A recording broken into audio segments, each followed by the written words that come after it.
सूर्य देव का तेज है न्यारा, सप्त रंगों से जगत संवारा।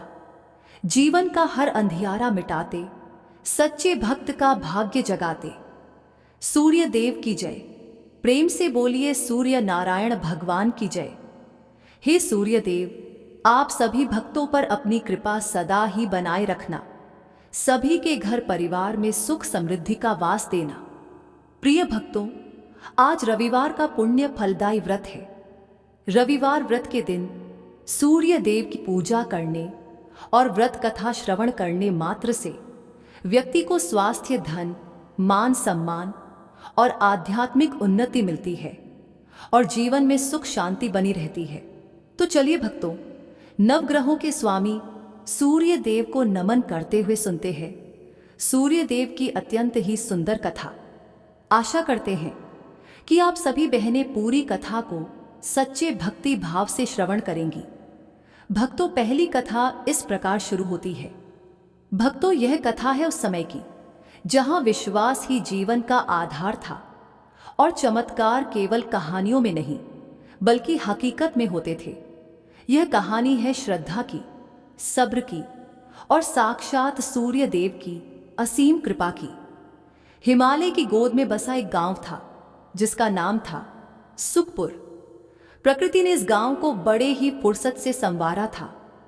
चारों ओर हरियाली, लहलहाते खेत और पहाड़ों से गिरते झरनों का मधुर संगीत। गांव के बीचों बीच एक ऊंचे टीले पर भगवान सूर्य नारायण का भव्य मंदिर था, जिसका सुनहरा कलश सुबह की पहली किरण के साथ ही ऐसे चमक उठता था मानो साक्षात सूर्य देव धरती पर उतर आए हों। इसी सुंदर गांव में एक ब्राह्मण दंपति रहते थे, राधा और श्याम सुंदर। श्याम सुंदर जितने विद्वान थे उतने ही सरल, और राधा तो जैसे ममता और करुणा की साक्षात मूरत थी। उसके द्वार से कोई खाली हाथ नहीं लौटता था।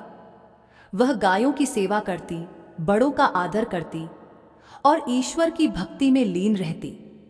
उनके पास धन की कमी नहीं थी, मान सम्मान की कमी नहीं थी, लेकिन उनके जीवन में एक सन्नाटा था जो उनकी सारी खुशियों को निगल रहा था।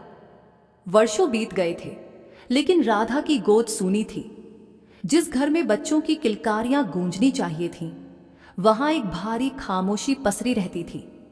राधा जब पनघट पर जाती और अपनी सखियों को अपने बच्चों को लाड़ लड़ाते देखती तो उसका कलेजा मुंह को आ जाता। उसकी ममता छलकने को बेताब थी, पर उसे थामने वाला कोई न था। वह अक्सर मंदिर की सीढ़ियों पर बैठकर रोती और सूर्य देव से पूछती, हे जगत के पालनहार, तुमने सबको प्रकाश दिया तो मेरे जीवन में यह अंधेरा क्यों? श्याम उसे समझाते, राधे धैर्य रखो, ईश्वर की परीक्षा कठिन होती है पर उसका फल मीठा होता है। लेकिन राधा का मन अब और प्रतीक्षा करने को तैयार न था। तभी एक दिन राधा के भाग्य ने करवट ली। शरद ऋतु की एक सुहानी सुबह थी। राधा मंदिर से पूजा करके लौट रही थी कि उसकी नजर मंदिर के बाहर बरगद के पेड़ के नीचे बैठे एक तेजस्वी साधु पर पड़ी। साधु के चेहरे पर सूर्य जैसा तेज था। उन्होंने राधा के उदास चेहरे को देखा और अपनी अंतर्दृष्टि से उसका दुख जान लिया। साधु ने स्नेहपूर्ण स्वर में पुकारा, बेटी, तुम्हारे पास सब कुछ है, फिर यह वैराग्य कैसा? क्यों अपनी आंखों में आंसू लिए घूम रही हो? राधा ने रोते हुए अपना दुख साधु के चरणों में रख दिया। उसने कहा, महाराज, मैं अभागन हूं। क्या मेरे भाग्य में मां कहलाने का सुख नहीं है? साधु महाराज मुस्कुराए और बोले, पगली, निराश क्यों होती है? संसार में ऐसा कोई ताला नहीं जिसकी चाबी ईश्वर के पास न हो। तुम सूर्य देव की भक्त हो, पर शायद तुम उनकी सबसे प्रिय उपासना से अनजान हो। क्या तुमने कभी रविवार के व्रत के बारे में सुना है? राधा ने न में सिर हिलाया। तब साधु ने उसे वह रहस्य बताया जो उसके जीवन को बदलने वाला था। उन्होंने कहा, बेटी, रविवार का दिन साक्षात सूर्य नारायण का दिन है। यह व्रत न केवल सूनी गोद भरता है बल्कि शरीर के समस्त रोगों का नाश कर घर से दरिद्रता को भी हमेशा के लिए विदा कर देता है। साधु ने विधि समझाते हुए कहा, ध्यान से सुनना राधा, इस व्रत का नियम संयम और पवित्रता है।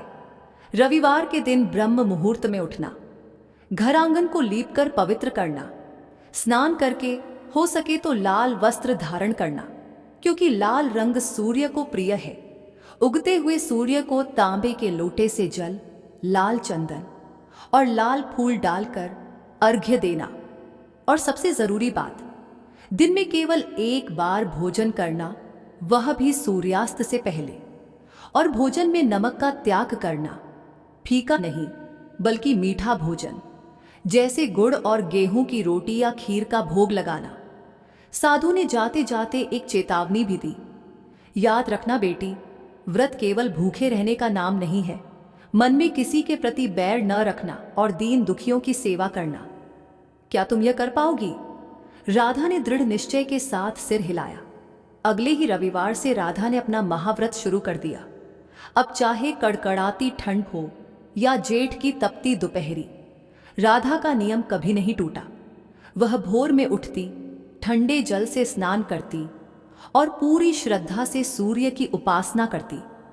उसे देखकर ऐसा लगता मानो वह कोई तपस्विनी हो। श्याम भी अपनी पत्नी की इस तपस्या में उसके साथ खड़े रहे।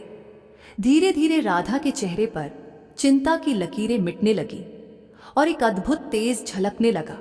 लेकिन ईश्वर अपने प्रिय भक्तों की परीक्षा लिए बिना उन्हें अपनी सबसे कीमती वस्तु नहीं देते।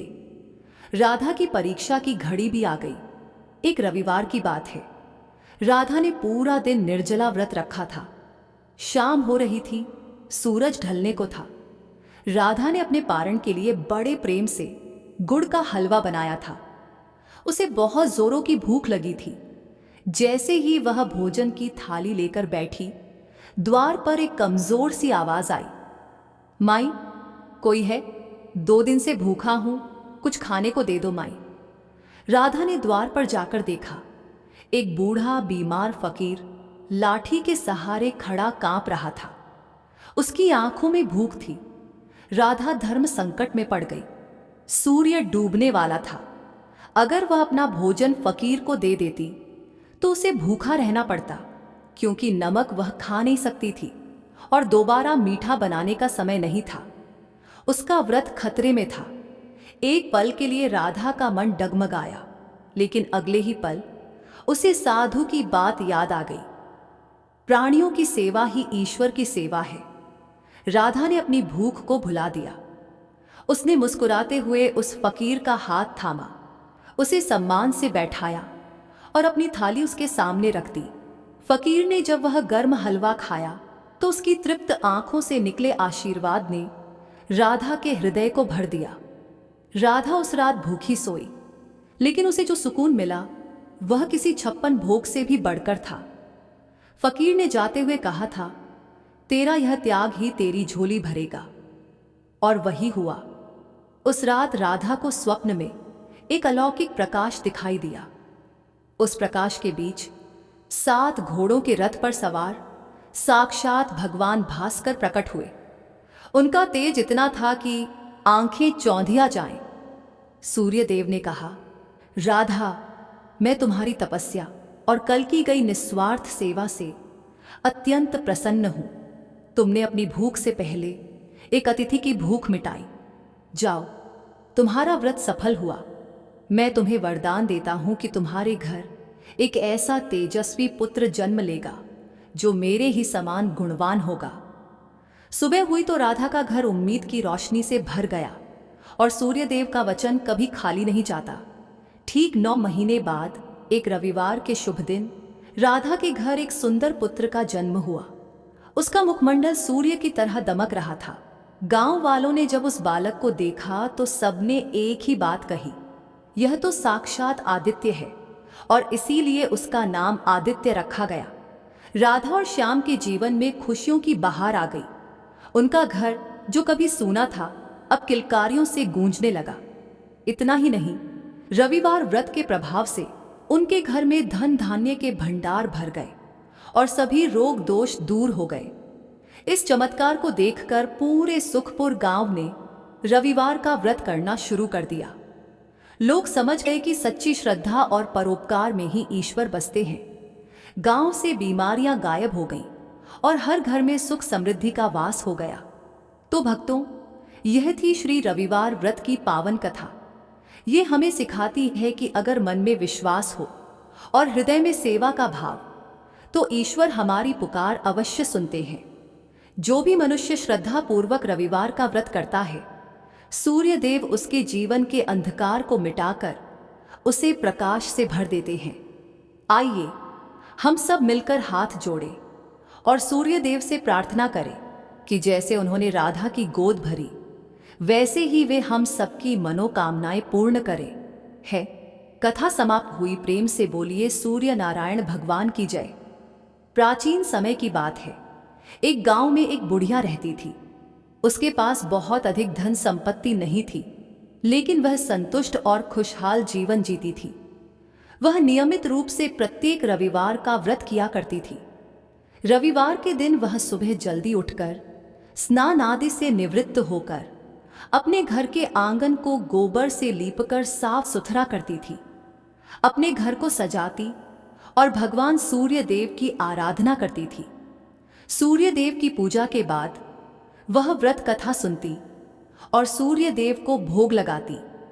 वह दिन में केवल एक बार भोजन करती और बाकी दिन पूजा पाठ में ही बिताती। सूर्य भगवान की अनुकंपा से बुढ़िया को किसी प्रकार की चिंता एवं किसी भी प्रकार का कोई कष्ट नहीं था एवं उसका जीवन सुखमय व्यतीत हो रहा था। बुढ़िया की भक्ति इतनी सच्ची थी कि वह सभी प्रकार के सांसारिक दुखों से हमेशा दूर रहती थी। अब तो समय के साथ उसकी मेहनत और भक्ति का फल उसे मिलने लगा और धीरे धीरे उसका घर धन धान्य से भरपूर होने लगा। उस बुढ़िया की एक पड़ोसन थी रमा, जो बुढ़िया से बहुत ईर्ष्या करती थी। अब तो रमा उस बुढ़िया को सुखी और संपन्न होते देख उससे जलने लगी और हमेशा ही बुढ़िया को परेशान करने का कोई ना कोई उपाय बनाती रहती थी। अधिक आयु होने के कारण बुढ़िया अब अपनी गाय की सेवा नहीं कर सकती थी, इसलिए उसने कोई गाय नहीं पाल रखी थी। असल में बुढ़िया रमा के आंगन में बंधी गाय का गोबर घर लीपने के लिए ले आती थी, ताकि वह अपने घर को साफ सुथरा कर सके और सूर्य देव की पूजा कर सके। बुढ़िया की संपन्नता देख रमा को उससे जलन होने लगी। रमा को लगता था कि बुढ़िया के पास गाय तो नहीं है, फिर भी वह हर रविवार अपने आंगन को मेरी गाय का गोबर ले जाकर लीपती है, और यह बात रमा को बहुत खलती थी। एक रविवार को रमा ने अपनी गाय को घर के भीतर बांध लिया ताकि बुढ़िया को गोबर न मिले। बुढ़िया को इस बात का अंदाजा नहीं था। जब उसने देखा कि गोबर नहीं है तो वह निराश हो गई और अपने आंगन को लीप नहीं पाई। उसने उस दिन सूर्य देव की पूजा नहीं की और भोग भी नहीं लगाया। बुढ़िया पूरे दिन उपवास में रही और भूखी प्यासी सो गई। उसकी श्रद्धा और आस्था सूर्य देव के प्रति अडिग थी, लेकिन बिना पूजा के वह बहुत दुखी थी। प्रातःकाल जब सूर्योदय से पूर्व उस बुढ़िया की आंख खुली तो वह अपने घर के आंगन में सुंदर गाय और बछड़ा को देखकर हैरान हो गई। गाय को आंगन में बांधकर उसने जल्दी से उसे चारा लाकर खिलाया। रमा ने उस बुढ़िया के आंगन में बंधी सुंदर गाय और बछड़ा को देखा तो वह उससे और अधिक जलने लगी। तभी गाय ने सोने का गोबर किया। गोबर को देखते ही रमा की आंखें फटी की फटी रह गईं। रमा ने उस बुढ़िया को आसपास न पाकर तुरंत उस गोबर को उठाया और अपने घर ले गई। इसके बाद रमा अपनी गाय का गोबर वहां रख आई और इस तरह वो रोज यही करने लगी। सोने के गोबर से रमा कुछ ही दिनों में धनवान हो गई। गाय प्रतिदिन सूर्योदय से पूर्व सोने का गोबर किया करती थी और बुढ़िया के उठने के पहले रमा उस गोबर को उठाकर अपने घर ले जाती थी और बहुत दिनों तक बुढ़िया को सोने के गोबर के बारे में कुछ पता ही नहीं चला। बुढ़िया इसी तरह हर रविवार को भगवान सूर्य देव का व्रत करती रही और कथा सुनती रही। लेकिन जब एक दिन सूर्य भगवान को जब रमा की चालाकी का पता चला तो उन्होंने तेज आंधी चलाई। आंधी का प्रकोप देखकर बुढ़िया ने गाय को घर के भीतर बांध दिया। जब सुबह उठकर बुढ़िया ने सोने का गोबर देखा तो उसे बहुत आश्चर्य हुआ। उस दिन के बाद से बुढ़िया गाय को घर के भीतर बांधने लगी। सोने के गोबर से बुढ़िया कुछ ही दिन में बहुत ही अधिक धनी हो गई। उस बुढ़िया के धनी होने से रमा बुरी तरह जल भुनकर राख हो गई और उसने अपने पति को समझा बुझाकर नगर के राजा के पास भेज दिया। सुंदर गाय को देखकर राजा बहुत खुश हुआ। उसने गाय को महल में ही रखवा लिया। सुबह जब राजा ने सोने का गोबर देखा तो उसके आश्चर्य का ठिकाना न रहा। अब तो बुढ़िया सूर्य देव से अपनी गाय वापस पाने के लिए प्रार्थना करने लगी। सूर्य भगवान को भूखी प्यासी बुढ़िया को इस तरह प्रार्थना करते देख उस पर बहुत करुणा और दया आई।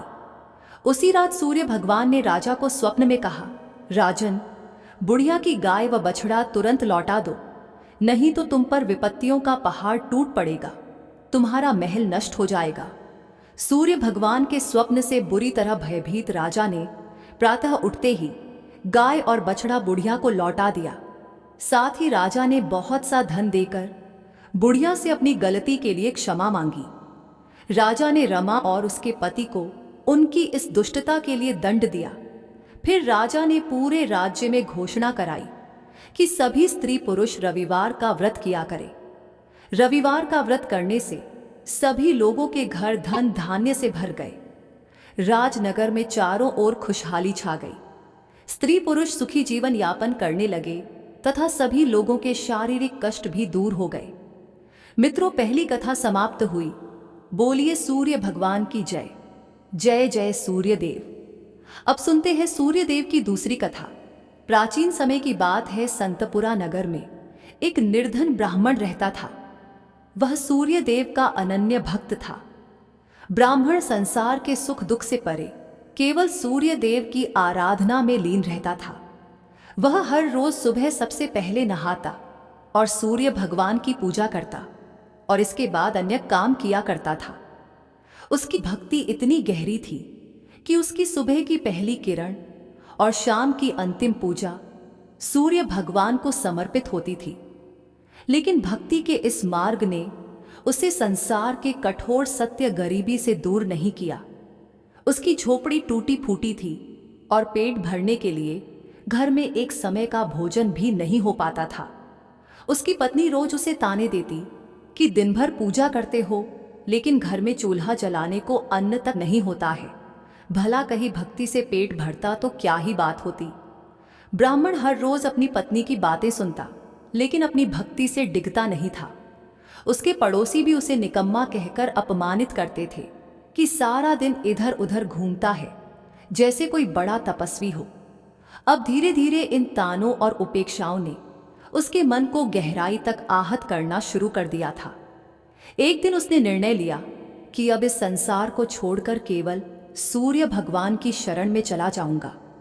इसके लिए ब्राह्मण ने अगली सुबह जल्दी उठकर स्नान किया, पूजा की सामग्री ली और जंगल की ओर चल पड़ा। चलते चलते उसे एक निर्जन स्थान मिला जहां एक सूखा हुआ पीपल का पेड़ और एक लगभग सूखा हुआ तालाब था। ब्राह्मण ने सोचा, यही स्थान मेरी भक्ति के लिए उपयुक्त है। उसने पीपल के नीचे बैठकर सूर्य भगवान की आराधना शुरू की। पूजा समाप्त होने पर उसने तालाब से थोड़ा सा पानी लिया और सूर्य भगवान को अर्घ्य दिया। जैसे ही पानी बहकर पीपल की जड़ों और तालाब में पहुंचा, एक अद्भुत चमत्कार हुआ। सूखा हुआ पीपल हरा भरा हो गया, उसकी शाखाएं हरी भरी पत्तियों से भर गईं। वहीं तालाब स्वच्छ जल से भर गया। जब ब्राह्मण ने सूर्यदेव की आवाज सुनी तो वह घबरा गया और सोचने लगा कि इस पीपल में कोई भूत रहता है, जरूर वही मुझे आवाज दे रहा है। और ब्राह्मण बिना कुछ कहे वहां से लौट गया। अब तो हर रोज जब ब्राह्मण पूजा करता तभी उस तालाब से आवाज आने लगती। रोज ये सुनकर वो चिंतित होकर दुबला होने लगा।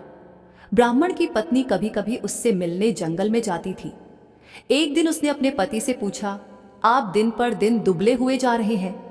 उसने अपनी पत्नी को सारी घटना कह सुनाई। उसकी पत्नी, जो सामान्यतः उसे ताने देती थी, इस बार अपने पति की बात सुनकर गंभीर हो गई। उसने कहा, यह कोई भूत प्रेत नहीं है, यह स्वयं सूर्य भगवान है जो तुम्हारी भक्ति से प्रसन्न होकर तुम्हें वरदान देना चाहते हैं। ब्राह्मण ने चिंतित होकर पूछा, लेकिन मैं उनसे क्या मांगूं? मेरी मांग छोटी हो तो जीवन भर पछतावा रहेगा, और अगर मैं कुछ भूल गया तो? पत्नी ने मुस्कुराते हुए कहा, तुम्हें उनसे यह मांगनी चाहिए कि नौखंड के महल में सोने के पालने में अपने पोते को झूलते हुए अपनी आंखों से देख सको। इससे तुम्हें धन, संतान, सुख और दीर्घायु सब कुछ मिल जाएगा। अगले दिन ब्राह्मण ने उसी स्थान पर जाकर सूर्य भगवान की पूजा की। पूजा के अंत में सूर्य भगवान फिर प्रकट हुए और बोले, हे ब्राह्मण, अब बोलो तुम्हारी क्या इच्छा है? ब्राह्मण ने साहस बटोरकर वही शब्द कहे जो उसकी पत्नी ने सिखाए थे। सूर्य भगवान मुस्कुराए और बोले, तथास्तु, तुम्हारी मनोकामना पूरी होगी। जब ब्राह्मण घर लौटा तो उसने देखा कि उसकी टूटी फूटी झोपड़ी की जगह एक विशाल और भव्य महल खड़ा था। महल के चारों ओर दास दासियां कार्य कर रही थीं। अंदर से उसकी पत्नी सुंदर वस्त्रों और आभूषणों से सजी हुई बाहर आई और बोली, स्वामी, यह सब आपकी भक्ति का फल है। सूर्य भगवान ने आपकी मनोकामना पूरी कर दी। ब्राह्मण ने विस्मित होकर पूछा, इतना धन लेकर हम करेंगे क्या? पत्नी ने उत्तर दिया, हम इसे धर्म और परोपकार के कार्य में लगाएंगे। यज्ञ, हवन और दान पुण्य से ही इस धन का सही उपयोग होगा। और इस प्रकार से ब्राह्मण की ख्याति शीघ्र ही नगर भर में फैल गई। जब राजा को इस बात का पता चला तो उसने ब्राह्मण को अपने दरबार में बुलाया और पूछा, कल तक तो तुम्हारे पास खाने को अन्न नहीं था, आज यह वैभव कहाँ से आ गया? क्या तुमने चोरी की है? डर के कारण ब्राह्मण ने पूरी घटना विस्तार से राजा को बताई। राजा ने कहा, क्या सूर्यदेव मेरी मनोकामना भी पूरी करेंगे? मेरे पास सब कुछ है, परंतु संतान सुख से वंचित हूं। ब्राह्मण ने राजा को सूर्य भगवान की आराधना की विधि बताई और राजा ने पूरे नियम और श्रद्धा से सूर्य भगवान की पूजा की। कुछ ही समय बाद सूर्य भगवान ने राजा को एक तेजस्वी पुत्र का आशीर्वाद दिया और इस प्रकार से सभी लोग सुखपूर्वक जीवन व्यतीत करने लगे। मित्रों, इस कथा से हमें यह सीख मिलती है कि सच्ची भक्ति में अद्भुत शक्ति होती है। भक्ति का मार्ग कठिन अवश्य है, परंतु यदि श्रद्धा और समर्पण सच्चा हो तो ईश्वर की कृपा से असंभव भी संभव हो सकता है। ब्राह्मण की निष्ठा और विश्वास ने न केवल उसे सुख समृद्धि प्रदान की, बल्कि संसार को यह संदेश भी दिया कि धर्म और परोपकार से ही सच्चा जीवन संभव है। कथा समाप्त हुई। बोलिए मित्रों, सूर्य नारायण भगवान की जय। अब सुनते हैं अंतिम कथा, सूर्य नारायण भगवान और रानी संज्ञा की कथा। एक समय की बात है जब सूर्य नारायण भगवान अपनी पत्नी रानी संज्ञा के साथ सुखमय जीवन बिता रहे थे। एक दिन रानी संज्ञा के मायके से संदेश आया कि उन्हें अपने पीहर आकर कुछ समय बिताना चाहिए। रानी संज्ञा का मायके जाने का मन नहीं था, लेकिन सूर्य भगवान ने उन्हें समझाया और आग्रह किया कि वह मायके जाएं। उन्होंने वादा किया कि वह उनके लिए बहुत सारी सुंदर और उपयोगी वस्तुएं भेजेंगे और इस तरह से रानी संज्ञा मायके चली गई। कुछ समय बाद सूर्य भगवान ने उनके लिए कई वस्तुएं भेजी, जिनमें चौपड़ पासा, पचेटा, आती डोरा और मिठाइयां थीं। उन्होंने इन वस्तुओं को बड़े प्यार से भेजा ताकि रानी संज्ञा खुश हो सके। रानी संज्ञा की भाभियां स्वभाव से चंचल और मजाकिया थीं। उन्होंने सूर्य भगवान द्वारा भेजे गए इन उपहारों के डिब्बों को खोला और सारा सामान निकालकर उनकी जगह कंकड़, पत्थर और कांटे भर दिए और फिर उन्होंने डिब्बों को वैसे ही बंद कर दिया जैसा उन्हें मिला था। जब रानी संज्ञा ने इन डिब्बों को खोला और उनमें से सामान निकालने के लिए हाथ डाला तो उनके हाथ में कांटे चुभ गए। उनकी भाभियां यह देख जोर जोर से हंसने लगीं।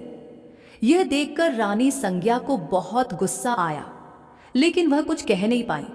कुछ समय बाद सूर्य भगवान रानी संज्ञा को वापस लेने आए, लेकिन जब रानी संज्ञा ससुराल लौट आईं तो उन्होंने सूर्य भगवान से बात करना बंद कर दिया। यहाँ तक कि वह अपनी सासू माँ और अन्य परिजनों से भी कोई बात नहीं करती थीं। अब तो सूर्य भगवान को यह बात बहुत अजीब लगने लगी। उन्होंने अपनी माँ से पूछा, माता जी, क्या रानी संज्ञा आपसे बात करती हैं? उनकी माँ ने कहा, नहीं बेटा, जब से वह मायके से लौटी हैं उन्होंने किसी से बात नहीं की। सूर्य भगवान को यह चिंता का विषय लगा। उन्होंने अपनी माँ से कहा, आज आप उनसे कहिए कि घर में साल यानी चावल की बोरी रखी है, उससे चावल निकालें, लेकिन ध्यान रखें कि एक भी चावल टूटना नहीं चाहिए। जब रानी संज्ञा को यह काम बताया गया तो वह और अधिक दुखी हो गई और उन्होंने अकेले में बैठकर रोना शुरू कर दिया। फिर वह छत पर गई और चिड़ियों को पुकारने लगी। उन्होंने चिड़ियों से कहा, मैंने हमेशा तुम्हें दाना डाला है, अब मेरी मदद करो और इन चावलों को छील दो। चिड़ियों ने उनकी पुकार सुनी और सभी चावल छीलकर उड़ गईं। सायंकाल में सूर्य भगवान ने अपनी माँ से फिर पूछा, माता जी, रानी संज्ञा ने कुछ कहा? माँ ने जवाब दिया, नहीं बेटा, वह कुछ नहीं बोली। सूर्य भगवान ने कहा, अब आप उनसे कहिए कि 108 छेद वाली मटकियों में पानी भरे। जब रानी संज्ञा को यह काम बताया गया तो वह तालाब के पास जाकर बैठ गई और वहीं रोने लगी। उनकी हालत देखकर मेंढकियामों उनके पास आईं और पूछा, आप क्यों रो रही हैं? रानी संज्ञा ने कहा, मेरी सासू माँ ने 108 छेद वाली मटकियों में पानी भरने को कहा है, बताओ इनमें पानी कैसे टिकेगा? मेंढकियों ने कहा, आप चिंता मत करो, हम छेदों पर चिपक जाएंगी, फिर आप आराम से मटकियां भर लेना। यह सुनकर रानी संज्ञा को थोड़ा सुकून मिला। मेंढकियों ने अपनी बात रखी और रानी संज्ञा ने आसानी से मटकियों को पानी से भर दिया। उस दिन भी सूर्य भगवान ने अपनी माँ से पूछा, माता जी, रानी संज्ञा ने कुछ कहा? माँ ने जवाब दिया, नहीं बेटा, वह अभी भी चुप हैं। सूर्य भगवान ने कहा, अब आप उनसे कहिए कि बाग में उनकी मासी जी आई हैं, उनसे मिलने जाएं और उनसे यह भी कहिए कि जिस तरफ धागे बिखरे हैं उस तरफ जाएं। अगले दिन सूर्य भगवान एक महिला का रूप धारण करके बाग में बैठ गए। उन्होंने घूंघट डाल रखा था और धीरे धीरे रोने लगे। जब रानी संज्ञा वहां आईं तो उन्होंने उस महिला को रोते देखा तो रानी संज्ञा ने पूछा, तुम क्यों रो रही हो? क्या कोई मुसीबत है? सूर्य भगवान महिला के स्वर में बोले, आपकी मुसीबत के सामने मेरी मुसीबत कुछ नहीं है। यह सुनकर रानी संज्ञा फूट फूट कर रोने लगी। उन्होंने कहा, मैं अपने मायके नहीं जाना चाहती थी, फिर भी उन्होंने मुझे जबरदस्ती भेज दिया। वादा किया था कि अच्छी अच्छी वस्तुएं भेजेंगे, लेकिन उन्होंने डिब्बों में कंकड़, पत्थर और कांटे भेज दिए। जब मैंने डिब्बे खोले तो मेरे हाथ कांटों से घायल हो गए। वापस आने पर उन्होंने साल में से चावल निकालने को कहा और एक भी चावल टूटने नहीं चाहिए। फिर उन्होंने 108 छेद वाली मटकियों में पानी भरने का आदेश दिया। यह कहते कहते रानी संज्ञा की आंखों से आंसू बहने लगे। रानी संज्ञा की बात सुनकर सूर्य भगवान ने उनका हाथ पकड़ लिया और अपने असली रूप में आ गए। उन्होंने कहा, रानी संज्ञा, चुप हो जाओ। मैंने तुम्हारे लिए चौपड़ पासा, मिठाई और सुंदर वस्तुएं भेजी थीं। ये सब तुम्हारी भाभियों का मजाक था, मेरी कोई गलती नहीं थी। अगर तुमने ये बात पहले ही बता दी होती तो तुम्हें इतनी मुसीबत नहीं झेलनी पड़ती।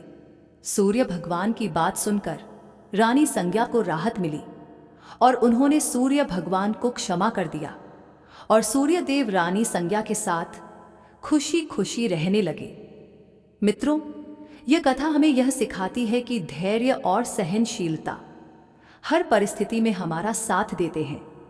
इस कथा में प्रकृति के जीव जंतुओं जैसे चिड़ियों और मेंढकियों ने रानी संज्ञा की मदद की, जिससे यह संदेश मिलता है कि जब हम दूसरों के लिए अच्छे काम करते हैं तो संकट के समय वे भी हमारी मदद करते हैं। कथा समाप्त हुई।